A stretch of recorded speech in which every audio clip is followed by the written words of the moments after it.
Sobat Pemuda, aku perkenalin diri dulu ya. Nama aku Ona. Dan sekarang aku mau mungkin sedikit sharing, sedikit kesaksian, dan semoga ini boleh bermanfaat buat teman-teman pemuda semuanya, kayak gitu. Mungkin spesifik aku pengen ngomongin soal pekerjaan kalian, teman-teman. Jadi waktu aku pertama kali mencari kerja itu waktu semester 6 kayak gitu, semester 6 lagi mau cari pekerjaan, tentunya bikin CV dan sebagainya. Dari mulai CV-nya yang masih kosong banget karena aku nggak ngerti, sampai yang satu persatu aku isi-isiin apa ya gitu. Dan formatnya juga ganti-ganti gitu. Namanya juga belajar ya. Teman-teman juga mungkin sekarang lagi nyusun CV dan sebagainya. Kita sama kayak gitu. Dulu aku juga pernah ngalamin itu. Habis itu waktu aku bikin CV dan sebagainya, aku nyadar waktu itu belum lulus S1. Jadi aku apapun kerjaannya aku mau aja gitu, nggak masalah gitu. Karena aku ngerti aku juga belum lulus. Dan di situ aku apply ke berbagai macam sih. Dan biasanya aku liatnya tuh di Instagram, kayak di akun-akun yang emang sengaja ngasih lowongan kerja kayak gitu. Aku coba di berbagai macam. Kalau di Bogor, aku pernah juga langsung samperin tempatnya kayak gitu, langsung kasih CV kayak gitu. Dan juga waktu itu pernah coba apply di BCA kayak gitu. Cuman mungkin di BCA itu aku kurang persiapan, jujur aja, karena ngedengerin juga dari kesan-kesan pesan dari adik-adik yang udah pernah coba, katanya sih nggak usah belajar kau kayak gitu, gampang kau pasti bisa gitu. Terus aku kayak langsung ya nggak usah belajar deh. Dan aku juga nonton di ini kan di YouTube, katanya kalau misalnya mau tes psikotes itu harus nggak usah belajar kayak gitu.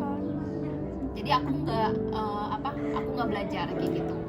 Dan ternyata pas hasilnya memang nggak memuaskan, aku nggak diterima. Dan saat itu aku sedih banget sih, soalnya aku kayak menggantungkan harapan aku semuanya ke situ, ke BCA. Padahal kan sebenarnya pekerjaan nggak cuma BCA aja. Cuman di situ momennya sedih banget sih, dan aku takut papa mama kecewa, cici aku kecewa. Tapi enggak, puji Tuhan mereka nyemangatin kayak gitu.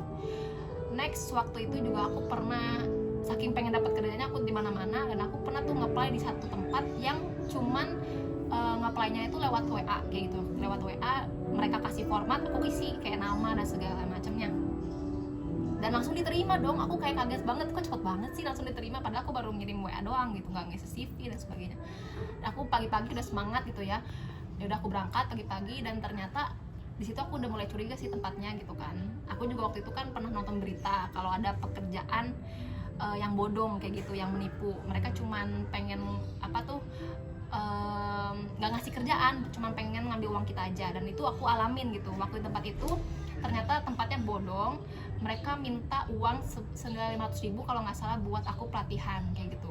Terus aku langsung deg gitu kan, aku dalam hati, oh Tuhan ini salah ini, soalnya aku pernah nonton berita kan. Akhirnya aku dengan berani, aku nggak mau kan diam aja gitu, aku juga nggak mau bayar gitu. Mana ada pekerjaan yang bayar kan, di mana-mana juga kalau training pasti dibayar gitu. Ya udah, habis itu aku dengan berani ya, aku dalam hati aku berdoa juga, dan langsung aku bilang, Ibu, saya di sini mau cari kerja gitu kan. Ya udah, aku ambil itu berkas-berkasnya, yang berkas aku kan, aku nggak mau dong berkas aku diapa-apain gitu. Aku ambil, aku langsung pulang. Jujur di situ sedih banget, tapi nggak apa-apa, aku coba terima kayak gitu. Dan lagi selanjutnya, puji Tuhan waktu itu aku ditawarin ke koperasi.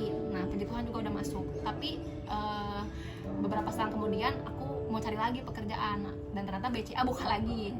Tapi kan sebenarnya BCA ada sistem blacklist kan, maksudnya kalau nggak salah harus 2 tahun dulu baru boleh lagi. Tapi waktu itu aku tanya ke customer service-nya, katanya boleh karena itu beda, itu kan walk-in interview. Kalau yang aku kemarin tuh yang pertama tadi bukan walk-in interview, jadi kayaknya beda gitu. Makanya aku semangat. Waktu itu aku nginep tuh, sampai nginep di kosannya Kania kayak gitu. Dan aku besok paginya aku berangkat dari jam 6 pagi ke tempat yang walk-in interview itu.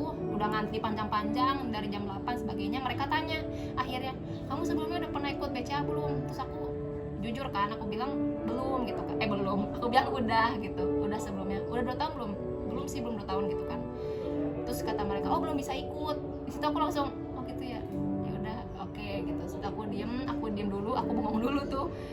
Ya capek-capek aku kesini, sampai izin dari tempat kerja aku yang di koperasi. Terus aku juga nginep di Kania, besoknya ternyata nafting gitu kan. Terus aku jujur sih di kosan Kania itu aku nangis, dan aku bilang, aku pengen dapat kerjaan yang aku pengen kayak gitu. Terus ada sih banyak orang yang bilang di itu, dimana di yang tempatnya di on the spot tadi bilang gini, kenapa nggak bilang aja belum pernah kerja di BCA, belum pernah apply gitu kan, nanti juga mereka nggak tahu. Terus aku bilang nggak mau gitu kan, karena nanti aku takutnya pas aku diterima dan sebagainya aku malah merasa guilty kan, karena aku bohong gitu kan, dan aku nggak mau kayak gitu. Jadi udahlah nggak apa-apa, terima aja gitu, mungkin memang bukan yang terbaik. Singkat cerita, waktu itu aku apply lagi di audit gitu. Aku suka kan jalan-jalan, aku tuh orangnya bisa diem kan, jadi aku pengen di audit. Ya udah deh, aku coba di audit.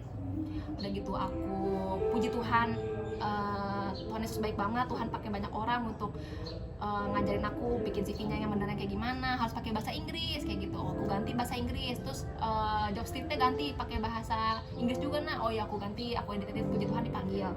Nah habis itu aku ujian, nginep lagi di Kania. Makasih Kania udah menyediakan tempat. Terus abis itu juga udah tuh ngerjain dan sebagainya, puji Tuhan bisa gitu, karena juga waktu itu pernah di-sharingin kan, oh ini nah soal-soalnya tuh nanti ada pajak, ada ini, ada itu gitu. Udah gitu udah beres, tinggal nungguin pengumuman kan. Nah, pengumumannya tuh belum datang.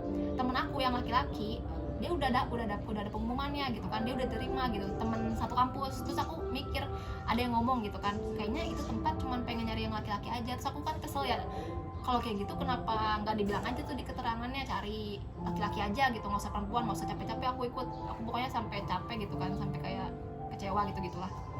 Habis itu juga waktu di koperasi aku masih nunggu, dikit lagi tuh udah 2 minggu kan. Jadi katanya pengumuman itu kalau udah 2 minggu lewat itu tuh kita nggak diterima gitu. Nah sedikit lagi tuh udah 2 minggu, aku udah hopeless gitu kan, oh kayaknya nggak diterima deh.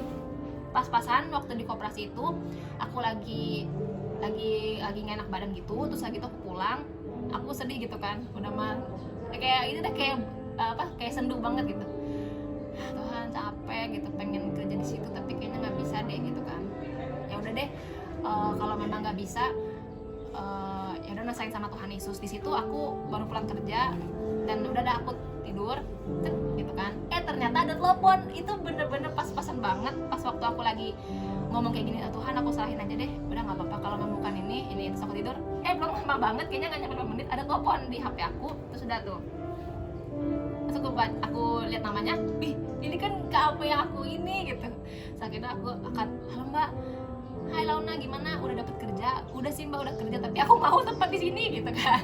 Aku pengen gitu, oh iya oke nanti datang ya hari ini. Terus aku, ya Tuhan akhirnya gitu, puji Tuhan. Jadi apa yang mungkin aku pengen bagiin, oh iya sama ini juga sih mungkin terakhir ya, aku kan lanjut lagi di audit, tapi akhirnya aku memutuskan juga untuk mencoba di tempat lain kayak gitu. Doain ya teman-teman, semoga ini yang terbaik, tapi masih diproses dan masih didoakan bareng-bareng kayak gitu. Dan sebelumnya waktu aku lagi mau cari kerja baru, banyak sih yang bilang kayak teman-teman kantor aku, nah kenapa pindah gitu kan sekarang lagi pandemi, lagi susah gitu, cari kerjaan, kenapa nggak tetap aja sini gitu. Tapi entah kenapa aku percaya banget gitu kalau Tuhan Yesus pasti kasih gitu. Jadi aku nggak takut nggak dapat kerja. Jadi pesannya buat setiap kita teman-teman mungkin yang lagi khawatir ini dapat kerja nggak ya segalanya, aku udah ngalami sendiri, Tuhan kasih gitu, asal kita minta gitu kan, dia Bapak kita gitu, Tuhan pasti kasih di waktu yang tepat. Yang penting kita terus minta dan sabar gitu. Di proses itu Bapak pasti pengen ngajarin kita untuk sabar, Bapak pengen ngajarin kita untuk mengandalkan Dia. Karena pas-pasan banget pas aku ngerasa down banget, aku ngerasa lemah banget, ternyata apa yang aku pengen itu nelfon aku gitu. Itu tuh kayak benar-benar Bapak pengen ngajarin, Ona yuk andalkan aku gitu. Dan akhirnya gitu, saat aku menyerahkan, Tuhan kasih gitu. Jadi buat teman-teman pasti dapat kerja, pasti imanin itu, nggak ada yang sukar. Tuhan Yesus tuh pengen semuanya anak-anaknya sukses, pastilah semuanya pengen anak-anak sukses, pengen bahagia. Jadi teman-teman juga pasti Tuhan kasih yang terbaik kayak gitu. Sekian dari aku, semangat yang buat mencari kerja dan sebagainya di masa pandemi ini. Tenang aja, Tuhan udah sediain yang terbaik buat kita. Tuhan Yesus berkati. Dadah.